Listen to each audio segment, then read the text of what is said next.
feed the homeless at least once a month down on Skid Row, man. And he's a big supporter of my YouTube channel and my positive movement, man. Like I call it MCM, Motivation, Cars, and Money. So, yeah, big time. Thank you, Daily Grind. Appreciate you for dropping in. Very cool. Yep, thank you. Very cool. And I just want to say hi to Durmax Country Boy here. He stopped on here too. He's also from Pennsylvania, so just up the road. And I got the chance to meet him when we were out in Carlisle. And great guy, soul of the earth, and really appreciate him coming out here checking out the channel today. I had a question for you, Pat. Yes. What was it like meeting the Stradman? Because I guess I didn't really see that video too much, but okay.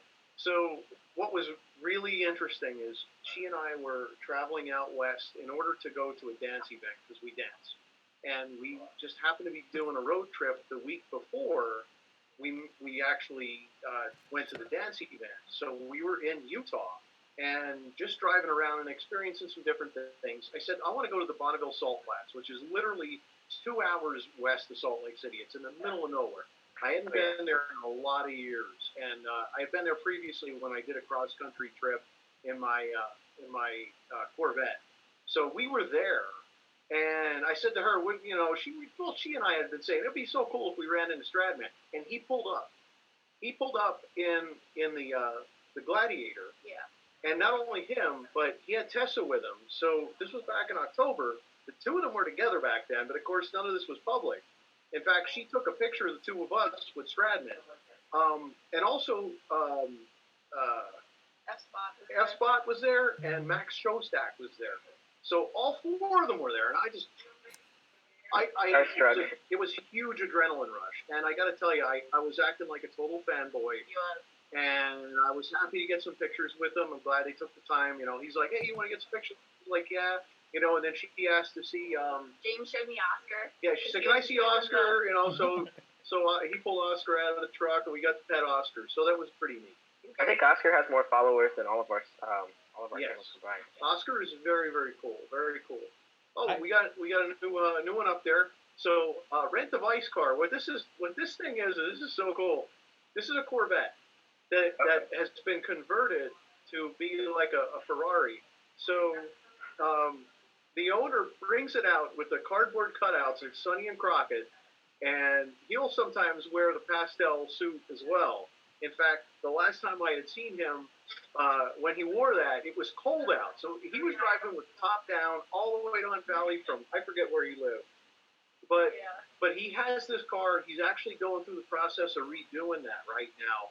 So he has the seats torn out. Wow. Like those seats that's a Corvette. That is like a 70s Corvette. It's a C3. Yeah. But but that's what they used on the show. When they originally kicked off Miami Vice, it was that car. So, he is there. Okay, yeah, there's some cars, Sean. Yeah, nice, yeah. Yep, so that's the Ferrari Daytona. And it's just amazing because I owned a 78 Corvette, and when I got to see it up close, I didn't realize at first. I'm like, that thing's a Corvette. So, yeah, it was really neat. And he's going through the process of redoing it right now. If you check out his Instagram, I think it says Supercar Sean Instagram, not the Rent a Vice car. I think he has more pictures up there. Nice. 1981 vet, he says. Yeah, 1981. So definitely C3. I forgot the exact year. Just for some further info, my background now is a picture from Corridor Cars and Coffee, the last one we had. Yep, cool. Very nice. Yep. So yeah, we got Bimmer Vlogs in here. We got Vince Fly in here. Yeah. Couple people poking their heads in here. It's great to see y'all. And ZL1 Power 69. I am a huge ZL1 fan, so Pat, yeah. I wanna jump back 30 seconds to what Eric was saying earlier about how often the cars and coffees take place and how it's hitting you with a lot of financial burden. So, I appreciate what you do because I'm one of the fanboys that just rolls up to the ones that I can make it to. But on the other end of the spectrum, I've also held my own Toys for Tots drives, and I know the logistical nightmare that goes into it. So number one, I want to, from the bottom of my heart, to say thank you for, as a 15-year-old, taking that, on your shoulders and giving us, just idiots a place to go to have a good time, where we're not just, scrolling Instagram. We get to meet people, shake hands, take pictures, and stuff like that. But on taking it one step further, I'd like to offer my services. Feel free to reach out to me, on Instagram, on Facebook, whatever. And I'd love to help as best as I can network, your bubble into a larger platform. Because in my area, I've got the Cars and Coffee that Mike runs, when the weather's nice. I've got Pat, who's got me into the Hunt Valley horsepower world. And there's no reason that we can't, bring everybody together. Lancaster Cars and Coffee, there's so many people in these 6 windows that we can really help blow it up for you. And instead of just being, here's a business card on a windowsill, make it like, oh, that guy in Maryland, he's got a hell of a show. I got to get my car there. So I think we should try to make the biggest Cars and Coffee, especially at Eric's event, that we possibly can. Let's get everyone together when all this stuff is over with being stuck at home. We're gonna have the biggest meet we can. And we can take that one step further, Dan. Go there. Like, I don't know who titled tonight's as the Cars and Coffee, but we can do another one that is Maryland Cars and Coffee online, and really, drive all of our social media over to you. Just a thought. Yeah, my dream is to have everyone combine Cars and Coffees into one meet for like just one day, once a year, one time a year maybe, is to get Katie's, Hunt Valley, all the ones in the DMV/PA area, just to like all of them cancel and then have one go on, and then everyone's just, I don't want to say forced, but just like try like corral all the people to one Cars and Coffee and just have a huge meet. Everyone just have a good time. I would say my group is definitely centered around like the more cruising versus just the showing up and being there. So we can get we have a lot of people, especially now, that are really anxious to start driving their cars. I think like once this is over, you can probably get a good 40 some odd cars to drive all the way from Pennsylvania all the way down to your meet. Yeah, I mean, I have loaners who, I don't want to say loaners, but specific people who have supercars and stuff like that I talk to a lot, who live in Pennsylvania, who want to come down, but they just don't want to do the drive. But if there was a rally going down that you were hosting, I would definitely hook them up with you, and then they would be probably a lot more excited to go down. I'd like to give a little shout out to the little red Volkswagen GLI in the corner right there on my screen. Shoot, I'm forgetting his Instagram, but I just saw him on the highway earlier today, and I waved hi, and he saw me. Let me just look up his Instagram really quick, just so I can give him a shout out. GLI_JU. He's a really cool guy. He always comes to my Cars and Coffee. Comes with his kid in the stroller and always takes her around. It's a really nice guy. I was out today in my buddy's Boss 302 Mustang. Really loud, no cats. Pat's seen it. It's loud. I'm talking about Chase with his Mustang. I was going through town, and oh my gosh. I think us driving through, we went to Sheets to get some stuff. On the way back, I think we brought out all the car guys, because we drove by, and there was a bunch of I think a vet was out, a couple Stangs, Camaro, a couple I think an Yeah, everyone's just so bored right now. Yeah. So they heard the Mustang, and it brought everyone out. I see Yeah, that's R35 what I'm... up there now. Oh yeah, that's one of my friends as well. R35. What do you know about this car? Not a ton. I haven't talked to the owner as much as I'd like to. But I do know that he's a Maryland R35 owner, and that's just much respect, because there's a lot of competition in the Maryland R35 zone. Not as much competition, but it's just, I feel like if more people own the same car in the area, it makes other people not want to buy that car because they want to be unique. So there's a lot of R35. So owning an R35 in Maryland, kudos to anyone who owns one, because there's so many that they're great cars, and I hope that everyone who has or wants to get one can get one, and isn't intimidated by the fact that there is so many. Because there's so many custom ones that everyone just is like, oh, I'm not going to do that much to my car. I might as well just not get it. I'll get another car. But I really like his custom, his specific way he spec'd out his car with all the mods that he's done to it. Yeah, I like the tail lights, the ring and the tail lights. I don't think that's stock. That's because you're a Corvette Stock guy. You like on the circle lights. GTR. And the GTRs, new ones, yeah, they come. I think they come stock. Oh, no kidding. I didn't know that. So I learned something. Can you change the picture? I think he's got some mods in the front that I really like. I like his Yeah, it might have been the previous. splitter. I also like his rims a lot. I know those aren't stock. Pinstripe. Well, and that's the benefit of the R35 is, like you said, it may seem like one of those cars that everybody buys because when it first came out, it had a phenomenal price point. It was like 75 grand. Now you're upwards of 100, 115. But even so, it's a respectable entry point for the car. And because it's a Nissan, it has so much expandability on aftermarket customization, power threshold, all-wheel drive. Like it's a rock solid bulletproof vehicle. It might not be whistling diesel bulletproof, but it's a monster. The VQ motors and the way that vehicle's built, it shows some respect for the what they want it for too.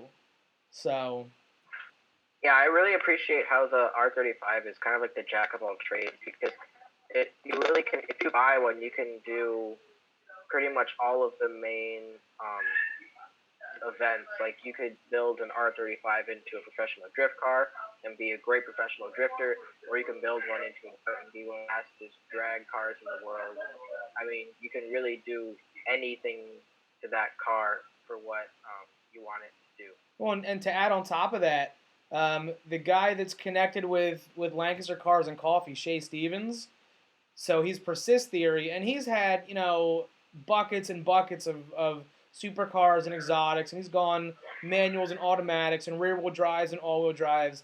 And I think he's on his third or fourth GTR at this point because you can build it out. All the other cars that he bought, they're so limited to what you can do in the aftermarket, headspace. He's like, but I want to build a track car. I want to build a 1,000 horsepower car that I can throw my kids in the back of. And that's what he's doing. I hope I didn't just reveal any secrets, Shay. I apologize.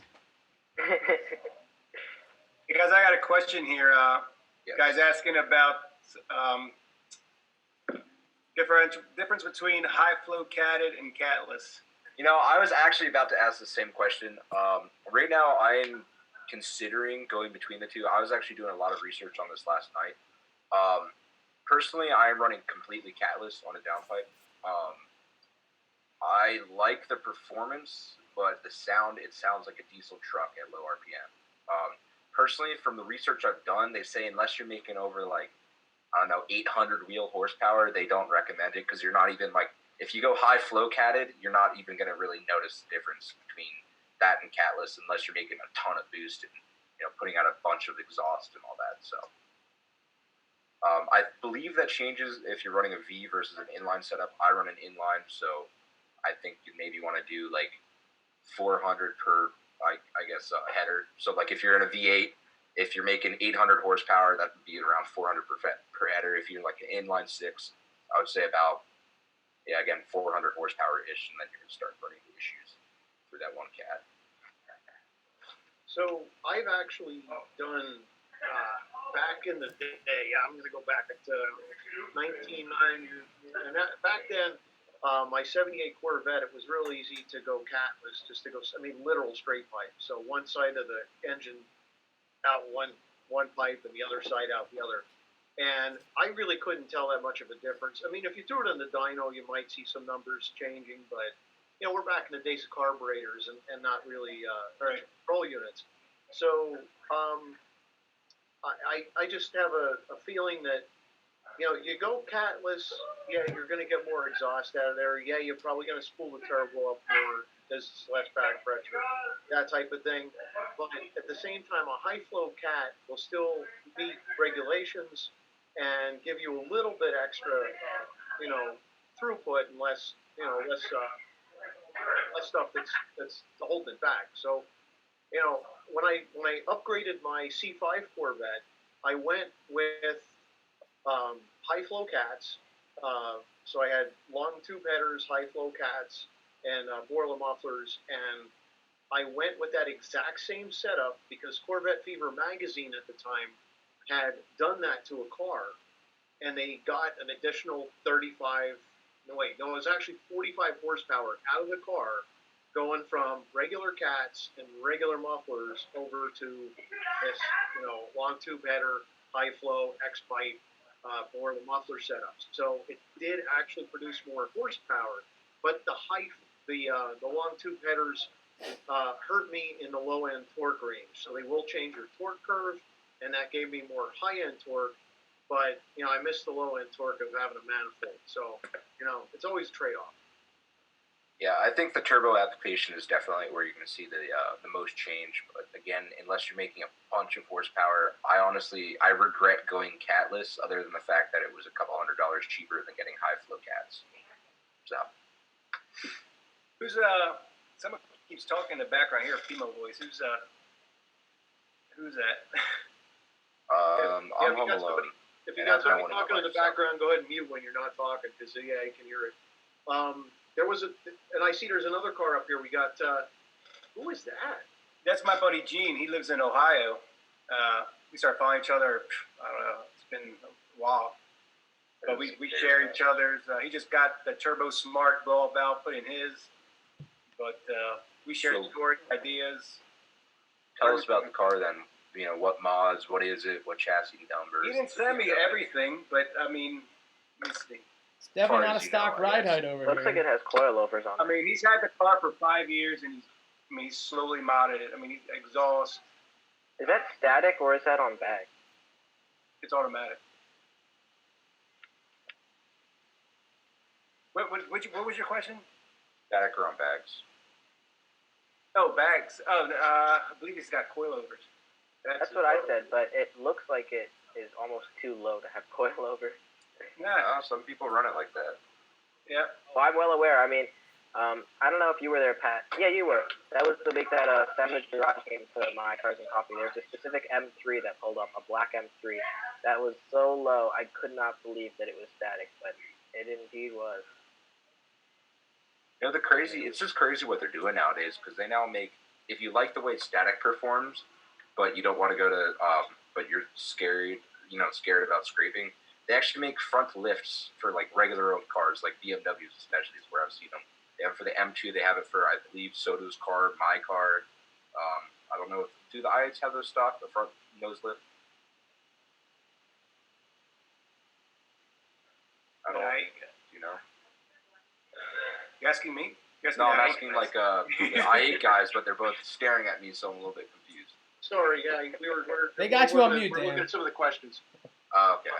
Go ahead. What was the question So again? does the i8 have a lift in the front? That's what I was getting at. No, there's no front lift, but there's no need for it because the front bumper actually goes up on the car. If you look at it from a side profile down below, so very rare that you'll hit something. Yeah, I just was saying about how it's cooler, how they've actually added an aftermarket like lift situation to just regular old cars like my car. Yeah. So it was, There was a question in the chat here. Actually, you want to take some questions? Yeah. And I just want to do a quick. I see the Turbo 6 Productions up there. He's a friend of mine as well, so glad to see him. Yeah. That's Valley super horsepower. cool. Yeah, that's really cool. So one of the questions, Atomic Z06 asks, what is everyone's definition of supercar? Just wondering. I think Marilyn Spotter is onto something. It really seems to be about limited production numbers and not so much performance numbers. So that's a great question for the panel. I'm just going to say, me personally, there are certain degrees of, what is truly a supercar versus what's an exotic, and truly desirable, something that's way up there.